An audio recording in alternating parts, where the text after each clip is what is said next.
സെഷനിലേക്ക് നമുക്ക് എടുക്കാം. സിലബസ് ഡീകോഡിംഗ്, നമ്മുടെ MA സോഷ്യോളജിയുടെ സെക്കൻഡ് ഇയറിന്റെ സിലബസ് ഡീകോഡിംഗിലേക്ക് നമുക്ക് എടുക്കാം.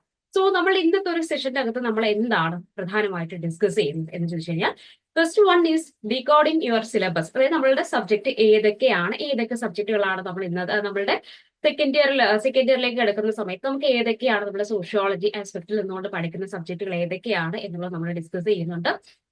അതോടൊപ്പം തന്നെ ലേൺ വൈസ് നിങ്ങൾക്കായിട്ട് പ്രൊവൈഡ് ചെയ്യുന്ന സ്കീം അല്ലെങ്കിൽ അക്കാദമിക് ആയിട്ടുള്ള എന്തൊക്കെ സർവീസസുകളാണ് നമ്മൾ നിങ്ങൾക്കായിട്ട് പ്രൊവൈഡ് ചെയ്യുന്നത് മുതലായ കാര്യങ്ങളാണ് ഇന്നത്തെ ഒരു സെഷന്റെ അകത്ത് നമ്മൾ ഡിസ്കസ് ചെയ്യുന്നത്. ഓക്കെ, സോ നമ്മളുടെ സിലബസിലേക്ക് കിടക്കുകയാണെന്നുണ്ടെങ്കിൽ ഫസ്റ്റ് ഇയറിനകത്ത് നമ്മൾ പഠിച്ചതുപോലെ തന്നെ നമുക്ക് 4 സബ്ജക്റ്റുകളാണ് നമ്മുടെ സെക്കൻഡ് ഇയറിനകത്ത് ഉള്ളത്. അപ്പൊ ഇതിനകത്ത് MSO സെക്കൻഡ് ഇയർ, അതായത് MA സോഷ്യോളജിയിലേക്ക് വരുന്ന സമയത്ത് നമുക്ക് 4 സബ്ജക്റ്റുകളാണ് പഠിക്കുന്നത്, അതായത് പഠിക്കാനുള്ളത്.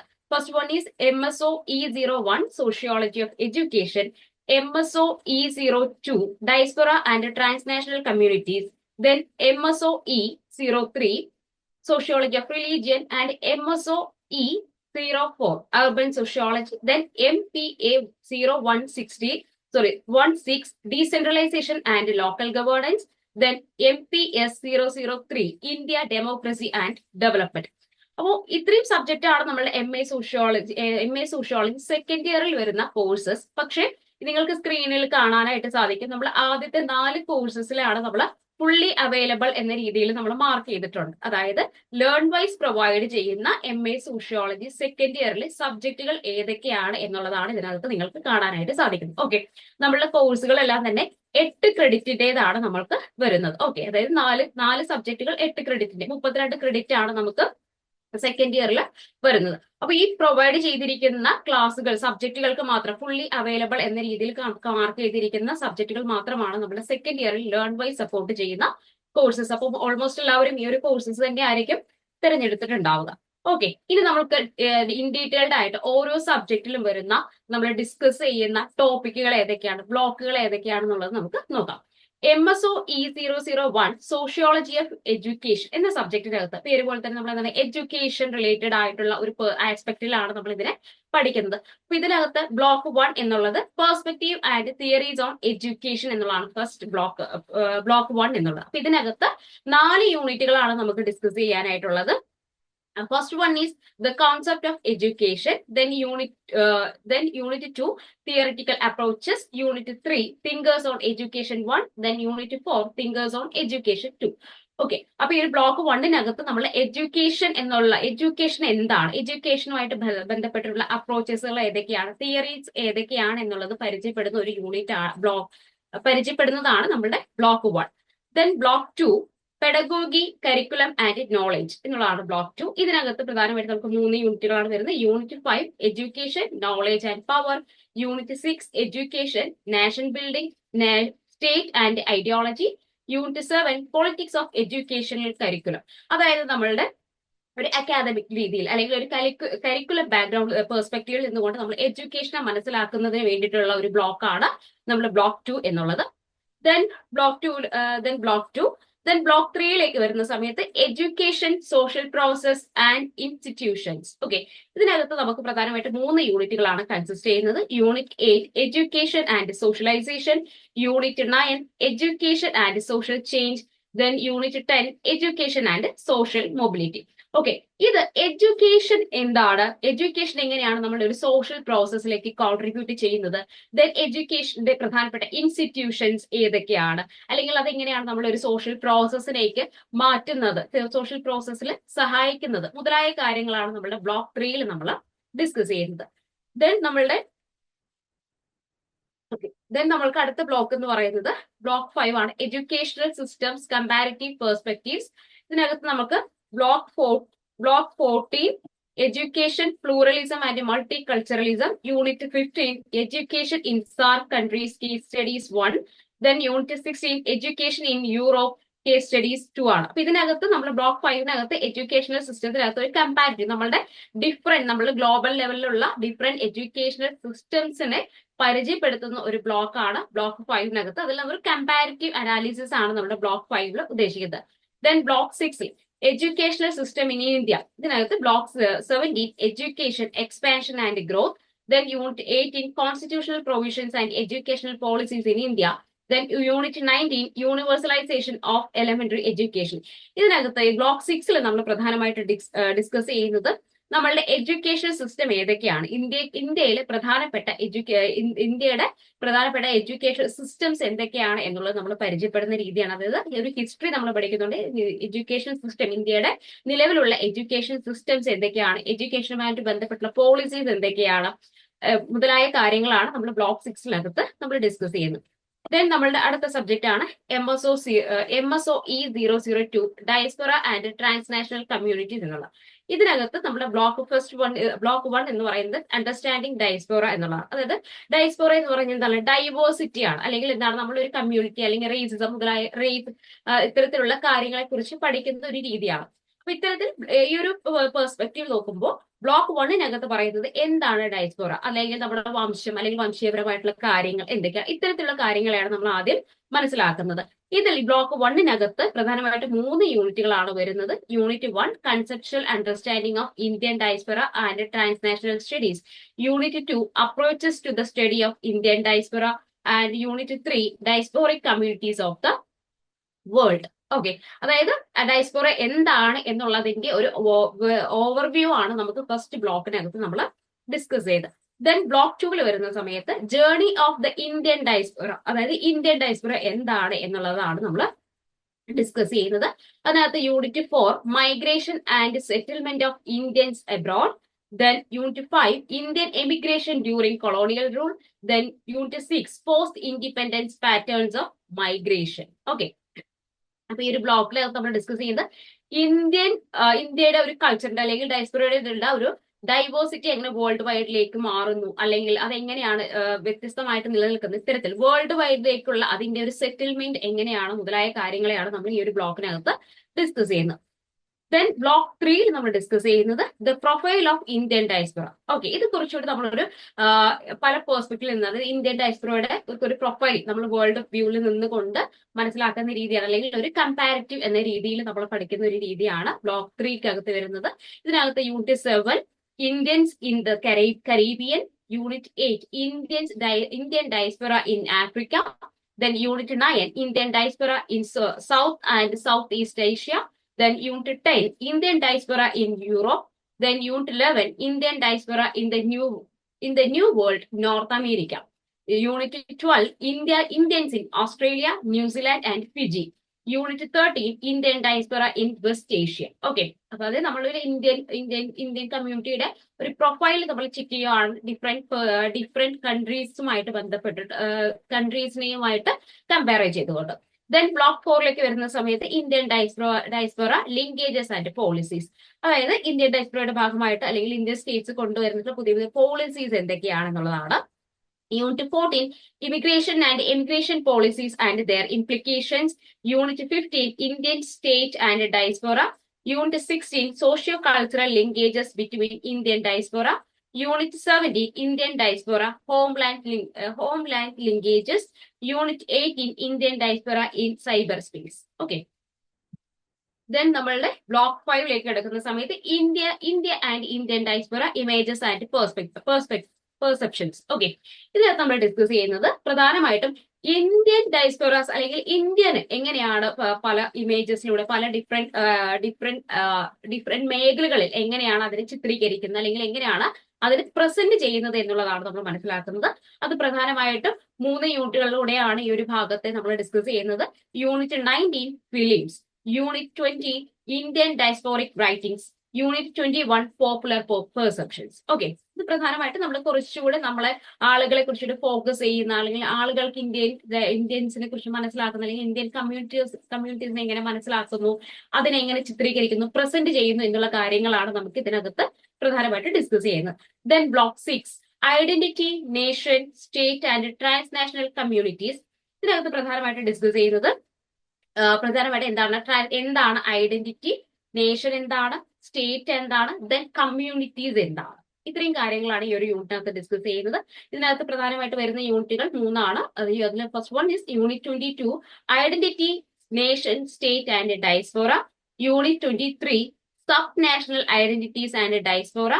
Unit 24, globalization, nationalism and transnational communities. Okay. Then നമ്മളുടെ അടുത്ത സബ്ജക്റ്റ് ആണ് MSOE003, sociology of religion. Subject പോലെ തന്നെ എന്താണ്, നമ്മളൊരു റിലീജിയസ് ആയിട്ടുള്ള ഒരു പെർസ്പെക്റ്റീവ് അല്ലെങ്കിൽ റിലീജിയസ് ആയിട്ടുള്ള ഒരു അപ്രോച്ചസിനെ മനസ്സിലാക്കുന്ന ഒരു സബ്ജക്റ്റ് ആണ് സോഷ്യോളജി ഓഫ് റിലീജിയൻ എന്നുള്ളത്. റിലീജിയന്റെ ഒരു സോഷ്യോളജിക്കൽ അപ്രോച്ചസ് അല്ലെങ്കിൽ സോഷ്യോളജിക്കൽ തിയറീസ്, റിലീജിയസ് ആയിട്ടുള്ള ഒരു സോഷ്യോളജിക്കൽ തിയറീസ് ഏതൊക്കെയാണ് എന്നുള്ള കാര്യങ്ങൾ മനസ്സിലാക്കുന്ന ഒരു സബ്ജക്റ്റ് ആണ്. ഓക്കെ, അപ്പൊ ഇതിനകത്ത് നമ്മൾക്ക് ഫസ്റ്റ് ബ്ലോക്ക് 1 എന്ന് പറയുന്നത് ഡെഫിനിഷൻ ആൻഡ് അപ്രോച്ചസ്. പ്രധാനമായിട്ടും റിലീജിയനുമായിട്ട് ബന്ധപ്പെട്ടുള്ള തിയറീസ്, ഡെഫിനിഷൻസ്, ദെൻ പെർസ്പെക്റ്റീവ്സ് എന്തൊക്കെയാണെന്നുള്ളതാണ് നമ്മൾ ഫസ്റ്റ് ബ്ലോക്കിനകത്ത് ഡിസ്കസ് ചെയ്യുന്നത്. ഇതിനകത്ത് പ്രധാനമായിട്ട് 4 യൂണിറ്റുകൾ നമുക്ക് പഠിക്കാനുണ്ടാവും. Unit 1, religion, sociological perspectives. എന്താണ് റിലീജിയൻ, അതിന്റെ ഒരു സോഷ്യോളജിക്കൽ ആയിട്ടുള്ള സോഷ്യോളജിസ്റ്റുകളുടെ പെർസ്പെക്റ്റീവ്സ് എന്തൊക്കെയാണെന്നുള്ളതാണ് നമ്മൾ ഇതിന് ഈ ഫസ്റ്റ് യൂണിറ്റിൽ ഡിസ്കസ് ചെയ്യുന്നത്. Then Unit 2, anthropological approaches. Then Unit 3, historical and comparative approach. Then Unit 4, religion, psychological approaches. Okay. അതായത് റിലീജിയനുമായിട്ട് ബന്ധപ്പെട്ടുള്ള ഡിഫറെന്റ് പെർസ്പെക്റ്റീവ്സ് എന്തൊക്കെയാണെന്നുള്ളത് നമുക്ക് ഈ ഒരു ബ്ലോക്ക് 1-നകത്ത് നമുക്ക് പഠിക്കാനായിട്ട് സാധിക്കും. Then block 2, classical theories. ഇതിൽ പ്രധാനമായിട്ട് വരുന്നത് നമ്മുടെ ക്ലാസിക്കൽ സോഷ്യോളജിസ്റ്റുകളുടെ റിലീജിയനെ കുറിച്ചിട്ടുള്ള അവരുടെ പെർസ്പെക്റ്റീവ്സ് എന്തൊക്കെയാണ് എന്നുള്ളതാണ് നമുക്ക് ഇതിനകത്ത് പ്രധാനമായിട്ടും ഡിസ്കസ് ചെയ്യും. Okay, unit 5, Marxian theory. Then unit 6, Durkheim and functionalism. Unit 7, Weber and question of meaning. Okay, ഇതിൽ പ്രധാനമായിട്ടും ഈ പറഞ്ഞ നമ്മുടെ ക്ലാസിക്കൽ തിങ്കേഴ്സ് ആയിട്ടുള്ള മാർക്സിനെയും ദുർഖെയിമിന്റെയും വെബറിന്റെയും റിലീജിയനെ കുറിച്ചിട്ടുള്ള ഡിഫറെന്റ് പെർസ്പെക്റ്റീവ്സും അവരുടെ തിയറീസും ആണ് നമ്മൾക്ക് ഇതിനകത്ത് ഡിസ്കസ് ചെയ്യാനുള്ളത്. ദെൻ നമ്മളുടെ block 3, ethnographic studies of religion. അതായത് റിലീജിയനെ കുറിച്ചിട്ടുള്ള റിലീജിയനുമായിട്ട് ബന്ധപ്പെട്ടിട്ടുള്ള എത്നോഗ്രാഫിക് സ്റ്റഡീസ്, അതായത് ഫീൽഡ് വർക്ക് ചെയ്തിട്ടുള്ള സ്റ്റഡീസുകൾ ഏതൊക്കെയാണ്, ഏതൊക്കെ സോഷ്യോളജിസ്റ്റുകളാണ്, അവരുടെ പഠനങ്ങളെ കുറച്ചുകൂടി ഇൻഡീറ്റെയിൽഡ് ആയിട്ട് ഇൻഡെപ്ത് ആയിട്ട് നമ്മൾ പഠിക്കുന്ന ഒരു ബ്ലോക്കാണ് block 3, ethnographic studies of religion എന്നുള്ളത്. ഇതിനകത്ത് നമ്മൾ പ്രധാനമായിട്ട് 4 യൂണിറ്റുകളാണ് നമുക്ക് വരുന്നത്.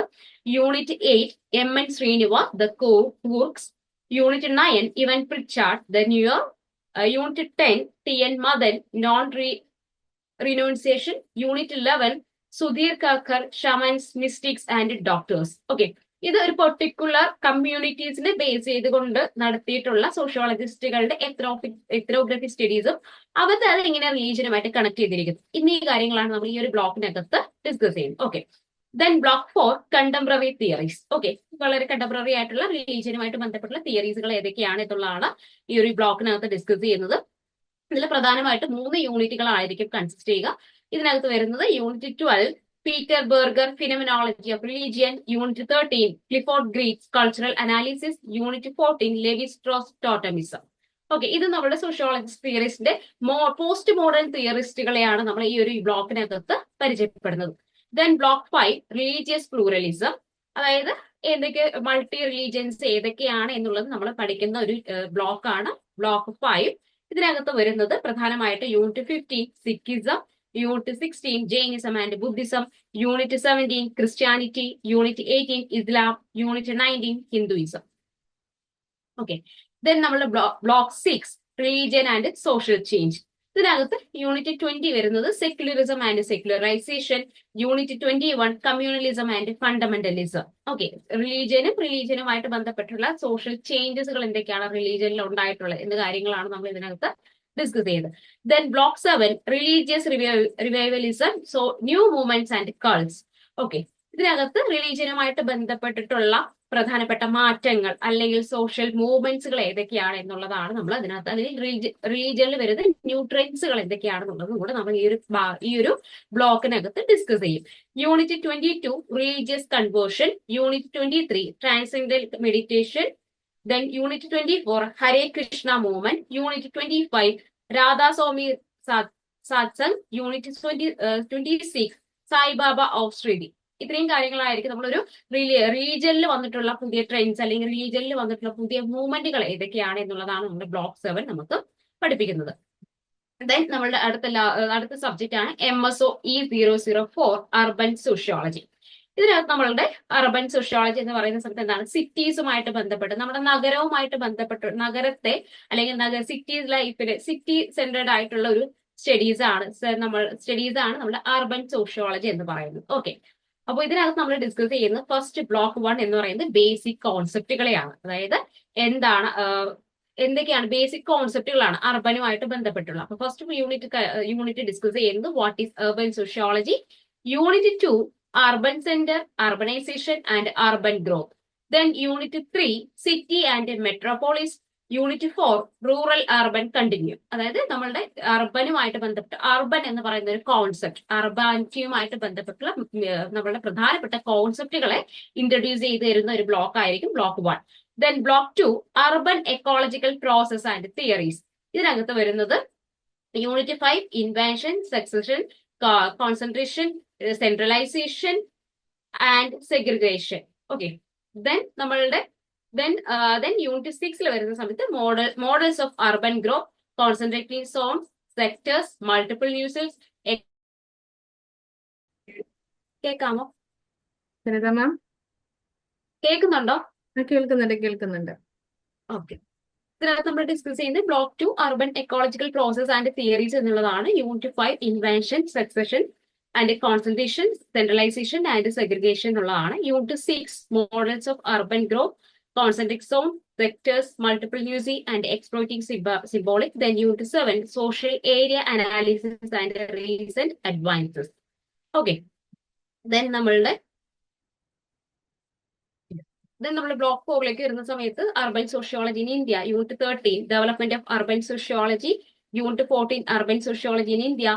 Then block 5 urbanisation and its impact. Unit 15ലേക്ക് എടുക്കുന്ന സമയത്ത് ലെവൽ നമ്മുടെ അർബനൈസേഷനും അതിന്റെ ഇമ്പാക്റ്റുകൾ എന്തൊക്കെയാണ് എന്നുള്ളതാണ് നമ്മൾ ഇതിനകത്ത് ഡിസ്കസ് ചെയ്യുന്നത്. Unit 15 level trends and patterns. Unit 16 marriage, family and kinship. Unit 17 traditional neighbourhoods and modern cities. Unit 18 urban influences on rural areas. Okay, then നമ്മൾ block 6 city and occupations comparative perspectives. Case studies ആണ് സിറ്റിയുമായിട്ട് ബന്ധപ്പെട്ടിട്ടുള്ള അല്ലെങ്കിൽ city and ഒക്യുപ്പേഷൻസുമായിട്ട് ബന്ധപ്പെട്ടുള്ള comparative രീതിയിലുള്ള case സ്റ്റഡീസുകളാണ് നമ്മൾ ഈ ഒരു ബ്ലോക്കിനകത്ത് ഡിസ്കസ് ചെയ്യുന്നത്. Unit 19 formal sector. Unit 20 urban informal sector. Unit 21 changing occupational structure and impact of economic liberalisation. Then നമ്മൾ block 7 urban issues in India. Unit 22 poverty. Unit 23 slums. Unit 24 environment and infrastructure. Block ഇത്രയുമാണ് നമ്മൾ block 7 അകത്ത് നമ്മൾ അർബാനിറ്റിയുമായിട്ട് ബന്ധപ്പെട്ടിട്ട് ഇന്ത്യയിൽ വരുന്ന പ്രധാനപ്പെട്ട issues എന്തൊക്കെയാണ് എന്നുള്ളതാണ് നമ്മൾ ഇതിനകത്ത് പ്രധാനമായിട്ട് ഡിസ്കസ് ചെയ്യുന്നത്. Then block 8 urban governance. അതായത് അർബാനിറ്റിയുമായിട്ട് ബന്ധപ്പെട്ടുള്ള ഭരണ സംവിധാനങ്ങൾ എന്തൊക്കെയാണ് എന്നുള്ളതാണ് നമ്മൾ ഇതിനകത്ത് ഡിസ്കസ് ചെയ്യുന്ന ഈ ഒരു ബ്ലോക്കിനകത്ത് ഡിസ്കസ് ചെയ്യുന്നത്. ഇതിൽ പ്രധാനമായിട്ട് ഇതിലേക്ക് വരുന്ന സമയത്ത് യൂണിറ്റ് 25 ഡിസ്കസ് ചെയ്യുന്നത് local self government and emergence of voluntary organisation. Then unit 26 urban planning. Unit 27 media and urban governance. Okay, then നമ്മൾക്ക് ഇനി ഇത്രയുമായിരുന്നു നമ്മളുടെ പ്രധാനപ്പെട്ട നമ്മളുടെ ലേൺ വൈസ് പ്രൊവൈഡ് ചെയ്യുന്ന കോഴ്സുകളായിരുന്നു. ഇനി അഡീഷണൽ ആയിട്ട് നമുക്ക് വരുന്ന സമയത്ത് നിങ്ങൾക്ക് നമ്മുടെ സെക്കൻഡ് ഇയറിൽ പഠിക്കാനുള്ള മറ്റ് സെക്കൻഡ് ഇയറിൽ വരുന്ന മറ്റ് സബ്ജക്റ്റുകളാണ് MPS 003 India democracy and development. ഇത് ഓപ്ഷണൽ പേപ്പർ ആണ്. ഇത് നമുക്ക് ഡിസ്കസ് ചെയ്യുന്നത് പ്രധാനമായിട്ട് യൂണിറ്റുകൾ legacy of national movement with reference to development rights and participation. Then Unit 2 debate on models of development. Unit 3 constitution and social transformation. Unit 5 diversity and pluralism. Unit 5 inequality, caste and class. Unit 6 political economy of development. Unit 7 structure and growth of economy. Unit 8 legislature. Unit 9 bureaucracy, police and army. Unit 10 legal system and judiciary. Unit 11 federalism. Unit 12 devolution of powers and local self-government. Unit 13 political parties and political participation. Okay, then Unit 14 workers and peasant movements in India. Unit 15 media and public policy. Then Unit 16 interest groups and policy making. Unit 17 identity politics in India. ഇതിനകത്ത് okay. Then unit 18 civil societies, social movements, NGO and voluntary actions. Then Unit 19, Human Development, Health, Education and Social Security. Unit 20, Gender and Development. Unit 21, Regional Imbalances. Unit 22, Migration and Development. Unit 23, Environment and Sustainable Development. Unit 24, Economic Reforms and Globalization. Unit 25, Religious Politics. Unit 26, Ethnicity and Nation State. Unit 27, Democracy and Development India and Assessment. Okay, ഇത് നമ്മളുടെ മറ്റൊരു subject ആണ് നമുക്ക് MPA 016 decentralisation and local governance. Okay, ഇതിനകത്ത് നമ്മൾ discuss ചെയ്യുന്ന യൂണിറ്റുകൾ എന്ന് പറയുന്നത് പ്രധാനമായിട്ട് unit 1 concept, evolution and significance of democratic decentralisation. Unit 2 contextual dimensions of democratic decentralisation 1 political, constitutional and administrative. Unit 3, Contextual Dimensions of Democratic Decentralization 2, Social, Economic and Geographical. Unit 4, Understanding Decentralization in Contemporary Settings. Unit 5, Components of Decentralized Development 1, Empowerment. Then Unit 6, Components of Decentralized Development 2, Socio-Economic and Politico-Administrative. Unit 7, Components of Decentralized Development 3, Equal Distributions of Benefits of Development. Okay. Then Unit 8, Partnership among Different Levels of Government 1, Union and State Governments. Unit 9, Partnership among Different Levels of Government 2, Local Authorities and Special Purpose Agencies. Then Unit 10, Partnership between Local Government and Non-State Agencies or Actors. Unit 11, Impact of Decentralized Development. Unit 12, Evaluation of Local Governance before 73rd and 74th Amendments. Okay. Unit 13, Feature of 73rd and 74th Constitutional Amendment. Unit 14, Organizational Structure of Rural Local Bodies. Unit 15, Organizational Structure of Urban Local Bodies. Then Unit 16, Intra-Local Government Relationship 1, Rural. Unit 16, Intra-Local Government Relationship 2, Urban. Unit 18, Development Planning, Nature and Scope. Unit 19, Micro-Level Plans, Formulation and Implementation. Unit 20, Structural Reforms, Resources, Finances, Powers and Functions. Then Unit 21, Capacity Building of Grassroots Functionaries. Unit 22, Sustainable Development and Challenges, Decentralized Governance. Then Unit 23, Decentralization, The Road Ahead. ഇത്രയുമാണ് നമ്മൾക്ക് നമ്മളുടെ second year MA second ഇയറിൽ വരുന്ന courses. അതിൽ നമ്മൾ ആദ്യം discuss ചെയ്ത 4 എണ്ണം ആയിരിക്കും. ഇതിനകത്ത് നമ്മൾ ഡിസ്കസ് ചെയ്യുന്ന ആദ്യത്തെ 4 സബ്ജക്റ്റുകളാണ് നിങ്ങളുടെ ലേൺ വൈസ് പ്രൊവൈഡ് ചെയ്യുന്ന MS സോഷ്യോളജിയിലെ സെക്കൻഡ് ഇയർ സബ്ജക്റ്റുകൾ. ഓക്കെ, ഇനി നമ്മൾക്ക് നമ്മളുടെ അടുത്ത സെഷനിലേക്ക് കിടക്കുന്നതിനായിട്ട് മുബീന മാഡത്തെ വെൽക്കം ചെയ്യുന്നു. മുബീന മാം, വെൽക്കം. Okay okay.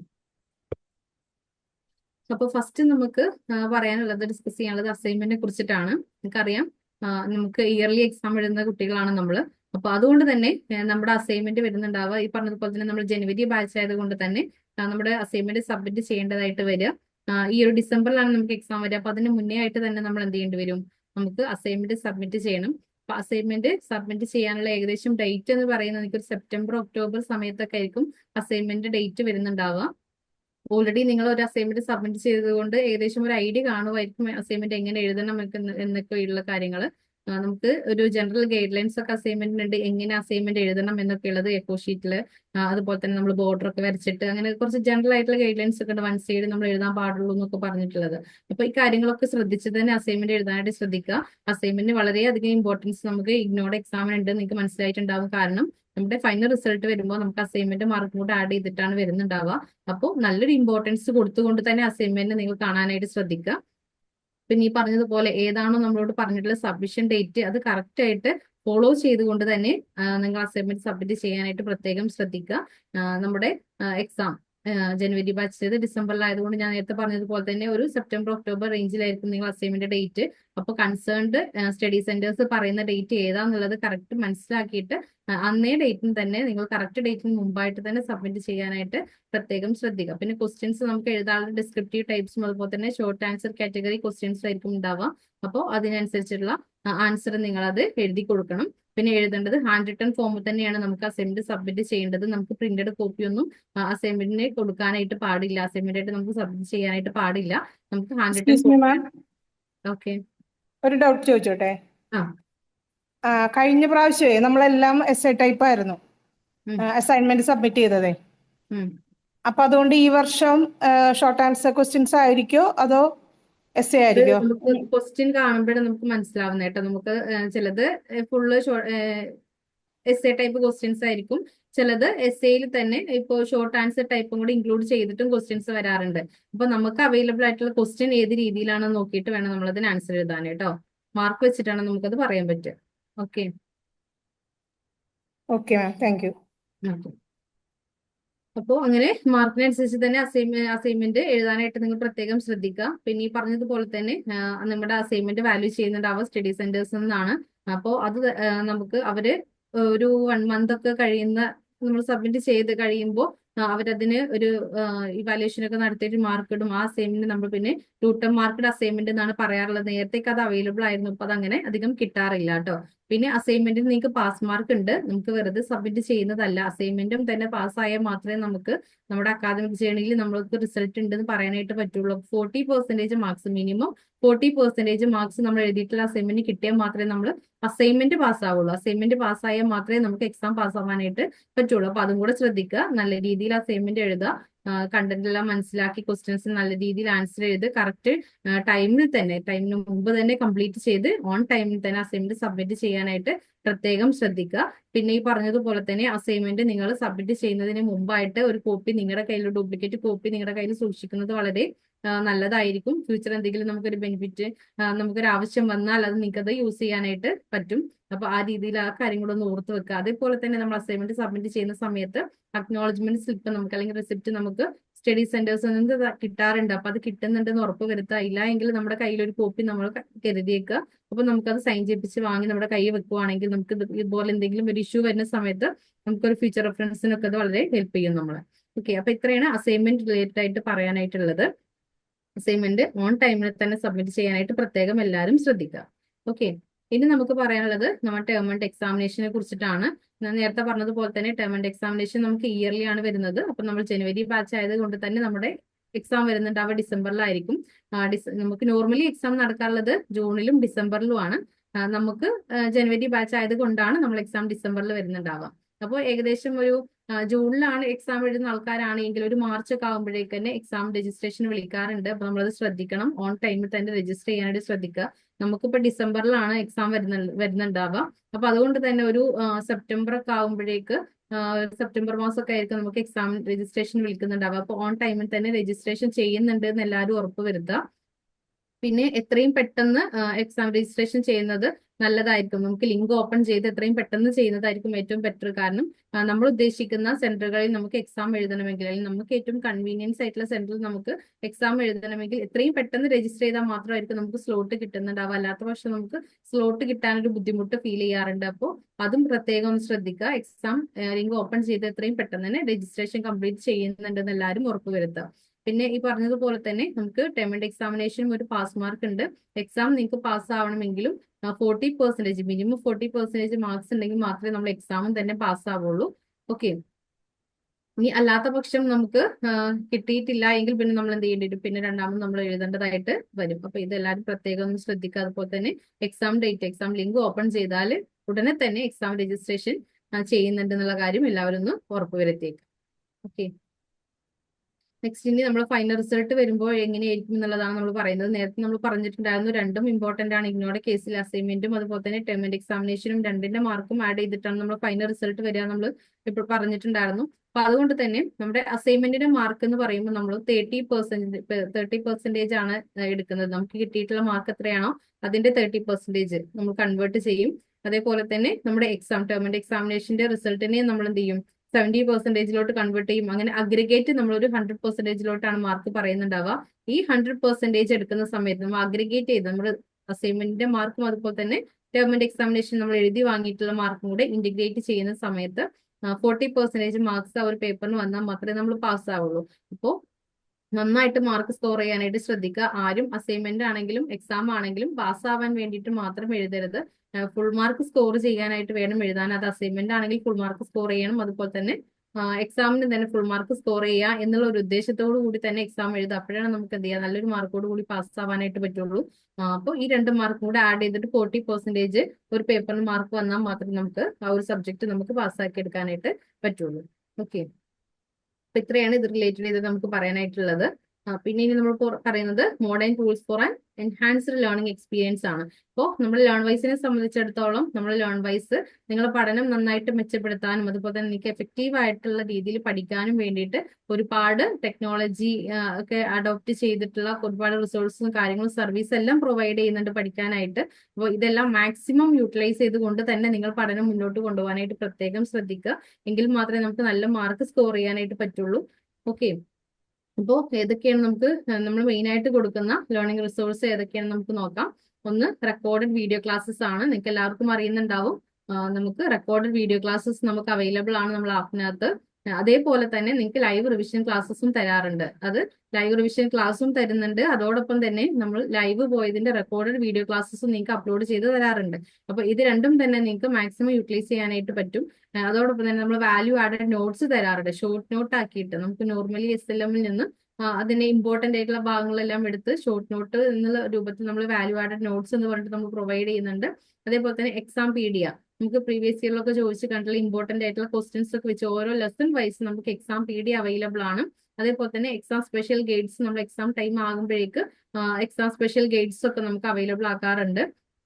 അതിനോടൊപ്പം തന്നെ നമുക്ക് അസൈൻമെന്റ് ആൻസർ ഗൈഡ് ബുക്കും നമുക്ക് ആപ്പിനകത്ത് അവൈലബിൾ ആണ്. അപ്പോൾ ഇത്രയും കാര്യങ്ങളും റിസോഴ്സ് കാര്യങ്ങളെല്ലാം ലേൺ വൈസിന്റെ ഭാഗത്തുനിന്ന് നിങ്ങൾക്ക് പ്രൊവൈഡ് ചെയ്യുന്നുണ്ട്.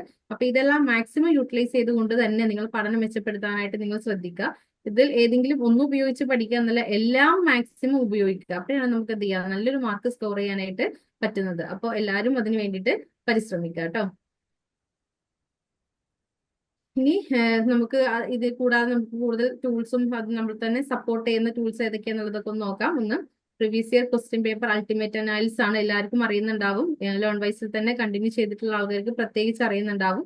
നമ്മൾ എക്സാമിന്റെ ടൈം അത് ഭയങ്കര ഹെൽപ്ഫുൾ ആയിരുന്നു മാം. ഈ PYQ അനാലിസിസ് ശരിക്കും ഭയങ്കര ഹെൽപ്ഫുൾ ആയിരുന്നു എനിക്ക്. അതെ അതെ, താങ്ക് യു. ഇപ്പൊ ഈ പറഞ്ഞതുപോലെ തന്നെ എല്ലാവർക്കും ഇതുപോലെ ഒരുപാട് എക്സ്പീരിയൻസ് കാര്യങ്ങളൊക്കെ ഷെയർ ചെയ്യാനുണ്ടാവും. കാരണം നമുക്ക് previous year question paper ultimate analysis പറഞ്ഞിട്ട് നമ്മൾ പ്രൊവൈഡ് ചെയ്തിട്ടുണ്ടായിരുന്നത് ഒരു മിനിമം ഒരു 5 വർഷത്തെ പ്രീവിയസ് ഇയറിൽ 5 വർഷത്തെ ക്വസ്റ്റ്യൻ പേപ്പറെങ്കിലും അനലൈസ് ചെയ്ത് അത് എത്ര ക്വസ്റ്റ്യൻസ് അല്ലെങ്കിൽ ഏത് രൂപത്തിലാണ് ക്വസ്റ്റ്യൻ വരുന്നത്, ഏത് ബ്ലോക്കിൽ നിന്ന് വരുന്നത്, ഏത് യൂണിറ്റിൽ നിന്ന് വരുന്നത് തുടങ്ങിയിട്ടുള്ള ഡീറ്റെയിൽ ആയിട്ട് തന്നെയുള്ളൂ അൾട്ടിമേറ്റ് അനാലിസിസ് ആയിരുന്നു നമ്മൾ പ്രൊവൈഡ് ചെയ്തിട്ടുണ്ടായിരുന്നത്. അതുപോലെ തന്നെ ഇഗ്നോ മോഡൽ എക്സാം എന്ന് പറഞ്ഞിട്ട് നമുക്ക് എക്സാമിന്റെ മുന്നോടിയായിട്ട് നമ്മൾ എന്ത് ചെയ്യാറുണ്ട്, മോഡൽ എക്സാം കണ്ടക്ട് ചെയ്യാറുണ്ട്. അത് ഏതെങ്കിലും ഒരു സബ്ജക്റ്റിന്റെ എക്സാം ആയിരിക്കും നമ്മൾ കണ്ടക്ട് ചെയ്യുന്നുണ്ടാവുക. ഇപ്പൊ നോർമലി എല്ലാവർക്കും ഉള്ളൊരു പ്രശ്നമാണ് അല്ലെ, നമുക്ക് എക്സാമിന് കയറുന്ന സമയത്ത് എങ്ങനെ നമുക്ക് എക്സാം എഴുതണം, എന്തായിരിക്കും എഴുതുക, എങ്ങനെയായിരിക്കും നമ്മൾ ടൈം മാനേജ് ചെയ്യുക, നമുക്ക് ഭയങ്കര ടെൻഷൻ ആയിരിക്കും. അതൊരു ഫസ്റ്റത്തെ എക്സാം കഴിയുമ്പോഴേക്കും നമ്മൾ ടെൻഷൻ ഫ്രീ ആയിട്ട് മാറാറുണ്ട്. അപ്പൊ അതുകൊണ്ട് തന്നെ നിങ്ങൾ ആ ഒരു ടെൻഷൻ ഫ്രീ ആക്കാൻ വേണ്ടിയിട്ട് നിങ്ങൾക്ക് എങ്ങനെയുണ്ട് എക്സാം, നിങ്ങൾ ടൈം മാനേജ്മെന്റ് ശരിയാക്കാൻ എല്ലാത്തിനും വേണ്ടിയിട്ട് നിങ്ങളെ ഹെൽപ്പ് ചെയ്യുന്ന ഒരു കാര്യമായിരുന്നു ഇഗ്നോ മോഡൽ എക്സാം. അത് എഴുതിയിട്ടുള്ള ആൾക്കാർക്ക് കറക്റ്റ് ആയിട്ട് അത് മനസ്സിലായിട്ടുണ്ടാവും. കാരണം അത് ഒരു തവണ നമുക്ക് അറ്റൻഡ് ചെയ്ത് കഴിയുമ്പോഴേക്കും നമുക്ക് ആ ഒരു എക്സാമിന്റെ ഒരു പേടി നമുക്ക് മാറും. പിന്നെ നമുക്ക് നോർമൽ എക്സാമിലോട്ട് പോകുന്ന സമയത്ത് നമുക്ക് ഈസി ആയിട്ട് നമുക്ക് എക്സാമിലോട്ട് പോകാനായിട്ട് പറ്റുന്ന രൂപത്തിൽ തന്നെയുള്ള സെയിം പാറ്റേൺ ഉള്ള ഒരു ഇഗ്നോ മോഡൽ എക്സാം ആയിരുന്നു നമ്മൾ പ്രൊവൈഡ് ചെയ്തിട്ടുണ്ടായിരുന്നത്. നെക്സ്റ്റ് നമുക്ക് ഉള്ളതാണ് ഇഗ്നോ എക്സാം ഹെൽപ്പ് ഡെസ്ക്. നമുക്ക് എക്സാം രജിസ്ട്രേഷന്റെ ഒക്കെ സമയമാകുമ്പോഴേക്ക് നമുക്കൊരു ഹെൽപ്പ് ഡെസ്ക് എന്ന് പറഞ്ഞിട്ട് നമ്മൾ ഓപ്പൺ ചെയ്യാറുണ്ട്. അപ്പൊ എക്സാമിനൊക്കെ രജിസ്റ്റർ ചെയ്യാൻ ബുദ്ധിമുട്ടുള്ള ആളുകളൊക്കെ ആണെങ്കിൽ നമുക്ക് എന്ത് ചെയ്യാം, നമ്മുടെ എക്സാം ഹെൽപ്പ് ഡെസ്ക് നിങ്ങൾക്ക് യൂസ് ചെയ്യാവുന്നതാണ്. നമ്മൾ എന്ത് ചെയ്യും, എക്സാമിന് ഇവിടുന്ന് രജിസ്റ്റർ ചെയ്ത് കൊടുക്കാറുണ്ട്. Next English enrichment programme EEP. ഇപ്പൊ നമ്മുടെ ഗ്രാൻഡ് ഫിനാലെ ഇപ്പൊ കഴിഞ്ഞതേ ഉള്ളൂ അല്ലെ, സെക്കൻഡ് വെർഷന്റെ. അപ്പോൾ ഇംഗ്ലീഷ് എൻറിച്ച്മെന്റ് പ്രോഗ്രാം എന്ന് പറഞ്ഞു കഴിഞ്ഞാൽ നിങ്ങൾ ഇംഗ്ലീഷ് ഒന്ന് എൻറിച്ച് ചെയ്യാൻ വേണ്ടിയിട്ട് നിങ്ങൾക്കൊന്ന് കമ്മ്യൂണിക്കേഷൻ സ്കില്ലും എല്ലാം ഒന്ന് ക്ലിയർ ആക്കി എടുക്കാനും, അതുപോലെ തന്നെ നമുക്ക് എക്സാം എഴുതുന്നത് നമ്മൾ ഇംഗ്ലീഷിലാണ് എഴുതുന്നത് അല്ലെ, അപ്പൊ എഴുതുന്നത് നല്ല രീതിയിൽ എഴുതി ഫലിപ്പിക്കാം. ചില ആളുകളുണ്ട് നന്നായിട്ട് പഠിക്കുന്നുണ്ടാവും, നന്നായിട്ട് അറിയുന്നുണ്ടാവും, മനസ്സിൽ എല്ലാ കാര്യങ്ങളും ഉണ്ടാവും, പക്ഷെ അവർക്ക് എന്ത് ചെയ്യാൻ പറ്റുന്നുണ്ടാവില്ല, അത് എഴുതി ഫലിപ്പിക്കാൻ പറ്റാത്ത ഒരു ബുദ്ധിമുട്ട് ചില സമയത്ത് ഫീൽ ചെയ്യാറുണ്ട്. അപ്പൊ കാരണം അവർക്ക് അവരുടെ ഇംഗ്ലീഷിലുള്ള ഒരു ലാംഗ്വേജിന്റെ ഒരു കുറവാണത്. അപ്പൊ അതൊക്കെ ഒന്ന് മെച്ചപ്പെടുത്തിയെടുത്ത് നിങ്ങൾക്ക് നല്ല രീതിയിൽ ഒന്ന് മെച്ചപ്പെടുത്താനൊക്കെ വേണ്ടിയിട്ടാണ് നമ്മൾ എന്ത് ചെയ്യാറുള്ളത്, ഇങ്ങനെ ഇംഗ്ലീഷ് എൻറിച്ച്മെന്റ് പ്രോഗ്രാം എന്ന് പറഞ്ഞിട്ടുള്ള പ്രോഗ്രാം നമ്മൾ പ്രൊവൈഡ് ചെയ്ത് തരുന്നത്. അപ്പോൾ ഇപ്പൊ 2 സീസൺ കഴിഞ്ഞിട്ടുണ്ട്. നെക്സ്റ്റ് ഇനി എന്തായാലും അടുത്തായിട്ട് തുടങ്ങും കേട്ടോ. ഇനി നെക്സ്റ്റ് കോ കരിക്കുലർ ഇവന്റ്സ്. നമ്മൾ ഈ പറഞ്ഞതുപോലെ തന്നെ നമ്മളൊരു ഓൺലൈൻ പ്ലാറ്റ്ഫോം ആണെങ്കിൽ പോലും, അല്ലെങ്കിൽ നമ്മൾ വിർച്വൽ സ്റ്റഡി ആണ് കണ്ടക്ട് ചെയ്യുന്നത് എങ്കിൽ പോലും നമ്മൾ എല്ലാ ആക്ടിവിറ്റീസും കാര്യങ്ങളെല്ലാം നമ്മളിവിടെ ആഘോഷിക്കാറുണ്ട്. എല്ലാ പ്രോഗ്രാമും നമ്മൾ കണ്ടക്ട് ചെയ്യാറുണ്ട്. കോ കരിക്കുലർ ആക്ടിവിറ്റി, കരിക്കുലർ മാത്രമല്ല കോ കരിക്കുലർ ആക്ടിവിറ്റിക്ക് വളരെയധികം ഇമ്പോർട്ടൻസ് കൊടുക്കുന്ന ഒരു പ്ലാറ്റ്ഫോം തന്നെയാണ് നമ്മൾ ലേൺവൈസിന്റെ പ്ലാറ്റ്ഫോം. അതുകൊണ്ട് തന്നെ എല്ലാ ഡേയും നമ്മൾ സെലിബ്രേറ്റ് ചെയ്യാറുണ്ട്. അതുപോലെ തന്നെ എല്ലാ ഇവന്റ്സും നമ്മൾ കണ്ടക്ട് ചെയ്യാറുണ്ട്. ഓണം സെലിബ്രേഷൻ, ക്രിസ്മസ് സെലിബ്രേഷൻ പറഞ്ഞ് എല്ലാതും തന്നെ നമ്മൾ മാക്സിമം നമ്മൾ ആഘോഷിക്കാറുണ്ട്. Okay, next upskilling and career development initiatives. നമ്മളത് അതുപോലെ തന്നെ നമ്മൾ കരിയർ ഡെവലപ്പ് ചെയ്യാൻ വേണ്ടിയിട്ടുള്ള അഡീഷണൽ ആയിട്ടുള്ള കാര്യങ്ങളെല്ലാം നമ്മൾ ലേൺവൈസിൽ നിന്ന് പ്രൊവൈഡ് ചെയ്യാറുണ്ട്. ഇങ്ങനെ എല്ലാ ഫെസിലിറ്റീസും നമുക്ക് ലേൺവൈസിൽ നിന്ന് നിങ്ങൾക്ക് അവൈലബിൾ ആണ്. എല്ലാ കാര്യങ്ങളും നിങ്ങൾ മാക്സിമം ഉപയോഗപ്പെടുത്താനായിട്ട് പ്രത്യേകം ശ്രദ്ധിക്കുക. ഓക്കെ.